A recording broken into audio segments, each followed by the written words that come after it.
Situated in the Satpura range, the Asirgarh fort is among the most majestic man-made structures in Madhya Pradesh, India.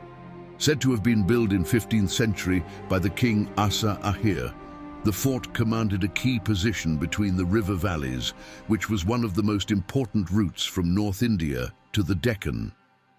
Considering the strategic importance of Asirgarh fort in those times, even King Akbar besieged the fort and eventually captured it in 1601.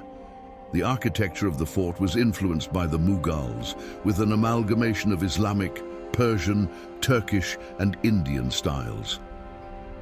There is a temple of Gupteshwar Mahadev dedicated to Lord Shiva.